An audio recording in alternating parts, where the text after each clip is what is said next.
Chapter 5. Ritual. Zhou Mingrui subconsciously turned his head and saw a woman wearing a pointed hat and a long black dress standing in front of a short tent. Her face was smeared with red and yellow paint, and her eyes were a profound grayish blue. No, I'm not interested. Zhou Mingrui shook his head in response. He did not have the spare cash for divination. The woman laughed and said, Are you sure? My tarot readings are very accurate. Tarot reading? Zhou Mingrui was instantly dumbfounded. This pronunciation was almost identical to the tarot cards on Earth. Tarot cards from Earth were a set of cards used for divination. They just had graphics that represented different omens. He suddenly recalled the origins of tarot divination in this world. It did not originate from the 7 orthodox gods, nor was it an ancient legacy. Instead, it was created by the Intis Republic's consul of that era, Rosel Gustav, more than 170 years ago. This Mr. Rosel invented the steam engine, improved the sailing boat, overthrew the Intis kingdom's imperial rule, and was recognized by the god of craftsmanship. He also became the first consul of the Intis Republic. Later, he invaded other nations and placed Lemberg and other nations under his protection. He made the Loan Kingdom, Finapotter, Fysak Empire, and other powerful northern continent nations bow down to the Intis Republic. Following that, the Republic was then changed to an empire, and he became the self-proclaimed Emperor Caesar. It was during Rosel's rule that the Church of Craftsmanship received its first public holy revelation since the 5th epoch. Ever since, the god of craftsmanship was changed to the god of steam and machinery. Rosel also invented tarot divination. He also established the contemporary system of paper-based cards and their play styles.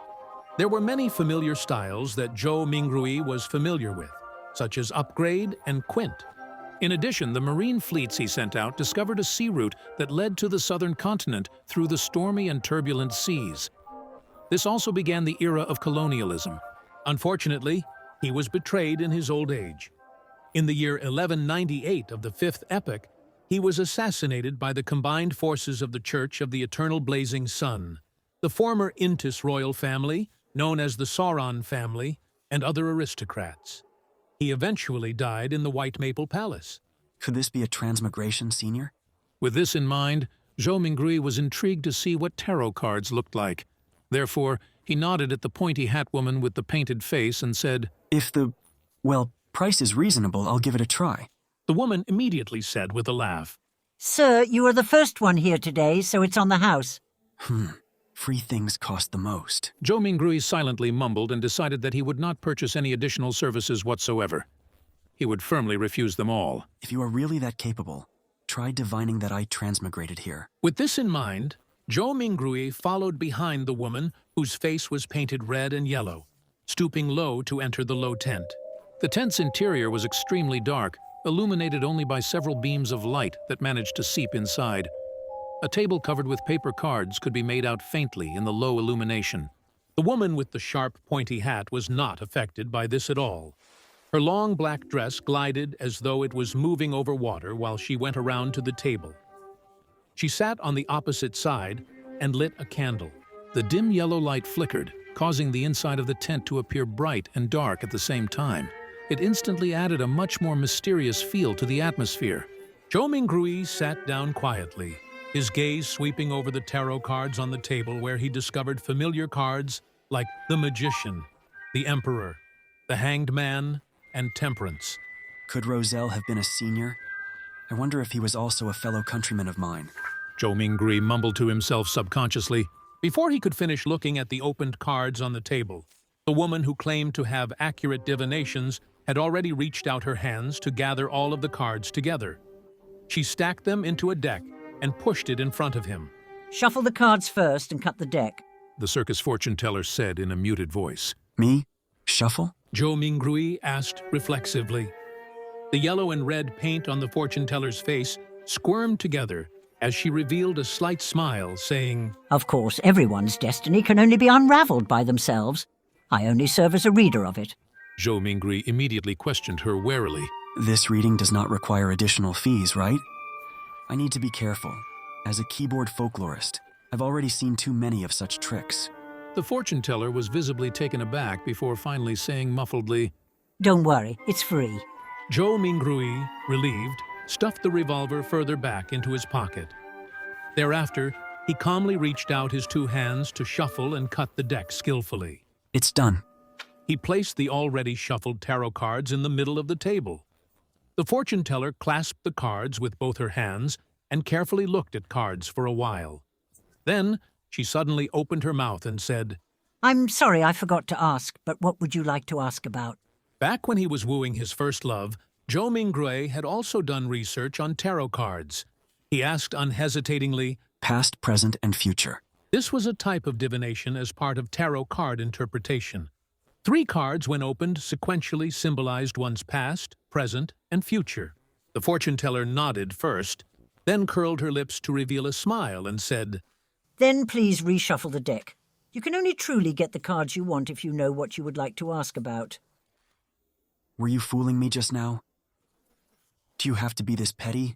Didn't I only ask a few times if this would be a free service? Zhou Mingrui's cheeks twitched a little. He took a deep breath and took the tarot deck back to reshuffle and cut it. There won't be any problems this time, right? He placed the already cut deck back onto the table. Don't worry, there'll be no problems. The fortune teller reached out her fingers and picked a card from the top of the deck. Then she placed it on the left side of Zhou Mingrui.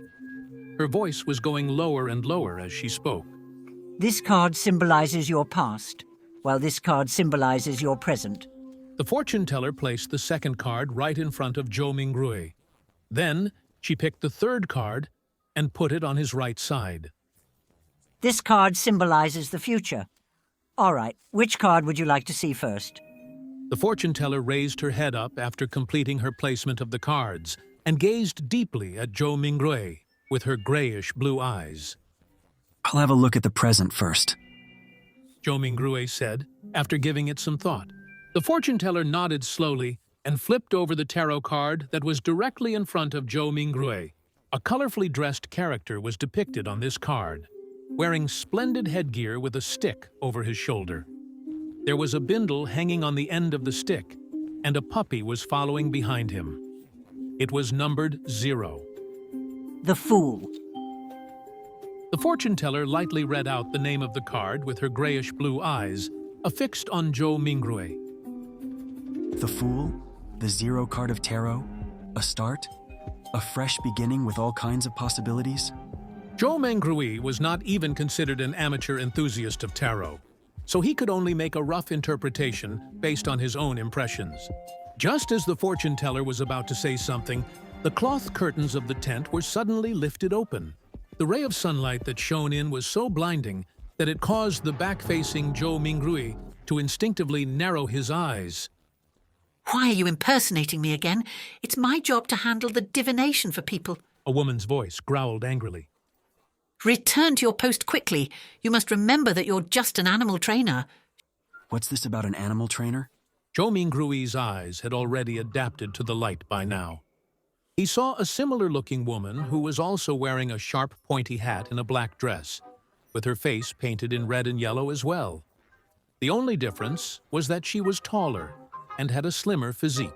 The woman who was seated in front of him immediately stood up and said disgruntledly, Don't mind me. It's just that I like doing this. But I have to say, my divination and interpretation can be really accurate sometimes. I'm serious. She spoke and lifted up her dress to go around from the side of the table before quickly trotting away from the tent. Well, would you like me to interpret your cards for you?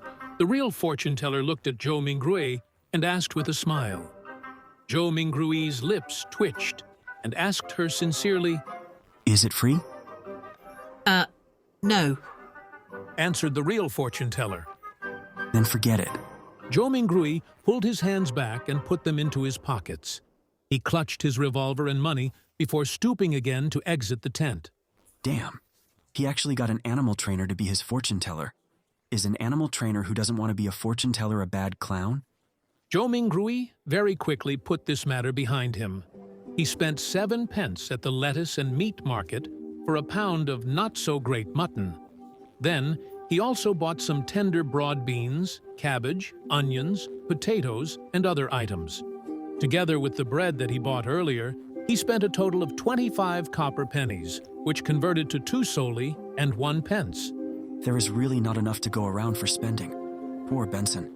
Not only had Zhou Mingrue spent the 2 notes that he had brought with him, but it was also necessary for him to top it up with the 1 penny he had in his pocket. He just sighed and did not think further about it as he hurried back home. With the staple food, he could now carry out the luck enhancement ritual.